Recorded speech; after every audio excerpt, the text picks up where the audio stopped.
안녕하세요. 생활 속에서 접할 수 있는 노동 관련 이야기들을 쉽게 설명드리는 조인 인사 노무 컨설팅입니다.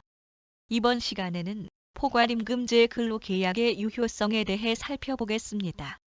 근로계약을 맺을 때 일정 급여의 여러 가지 급여 항목들을 포함한 채로 계약하는 형태인데 회사에서 급여 관리하기 편하다 보니 많이 이용되고 있습니다.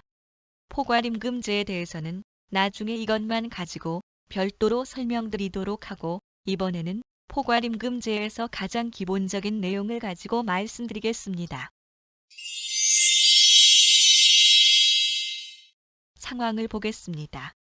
근로계약을 맺을 때 회사와 근로자는 월급제 임금 형태로 매월 400만 원을 지급하는데 이 400만 원에는 퇴직금, 연차수당, 주휴수당이 포함되어 있다고 계약을 했습니다. 그러다가 근로자가 퇴직한 뒤에 퇴직금, 연차수당, 주휴수당을 별도로 지급하라는 노동부 진정을 제기하였습니다. 보통 회사에 재직 중일 때는 싸우지 않으시죠? 퇴직 후에 사건이 많이 일어납니다. 이 경우에 어떻게 판단이 될지 보겠습니다. 포괄임금제는 월급의 일정 항목을 포함시키고 그 항목에 대해 별도로 산정하지 않는 방식의 임금제도입니다. 근로계약은 당사자들이 자유롭게 체결할 수 있으니 이런 근로계약 방식도 원칙적으로는 유효합니다만 각 급여 항목별로 이런 제도와 맞지 않는 항목이 있을 수 있기 때문에 각 항목별로 유무효를 판단해야 하고 유효하게 포함된 항목이라면 별도 청구를 해도 인정받지 못할 것이고 무효인 항목이라면 별도 청구해서 받아낼 수 있는 겁니다.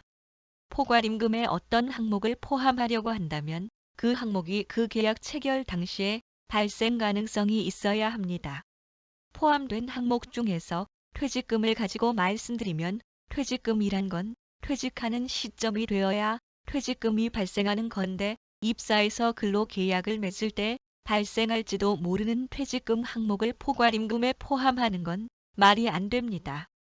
따라서 무효이고 퇴직금에 대해서는 별도로 청구해서 받아낼 수 있습니다. 마찬가지로 연차수당은 정확한 명칭은 연차휴가 미사용수당인데 일단 연차휴가는 출근율에 따라 연차일이 결정되고 그 연차를 사용하지 않고 종료되는 시점에 연차수당이 발생합니다. 퇴직금과 마찬가지로 계약 시점에서는 연차수당의 발생이 불투명합니다. 따라서 무효이고 따로 받을 수 있습니다. 주휴수당은 한 주를 개근하면 하루의 휴일을 유급으로 부여하는 것인데 보통 월급제에서는 한 주 개근한 것에 대해 나중에 주휴일 수당을 추가하는 형식이 아니라 주중에 개근하지 않은 경우가 있을 때에 주휴수당을 월급에서 공제하는 형태로 운영합니다. 그래서 월급열을 시급으로 계산할 때 200구로 나누는 이유가 주휴일 시간을 포함하는 거죠. 주휴수당은 월급에 포함되어 있다고 판단되기 때문에 이 항목에 대한 포괄임금 계약은 유효하고 별도로 받아낼 수 없겠습니다. 포괄임금에 포함할 수 있는 것과 포함하지 못하는 것에 대해 살펴보았습니다. 연장 근로수당에 대해서도 포괄임금제 형태로 운영하는 곳이 많은데 그렇게 할 때는 반드시 몇 시간에 대해 포괄임금으로 포함했는지가 분명해야 하니 그 부분에 주의를 부탁드립니다.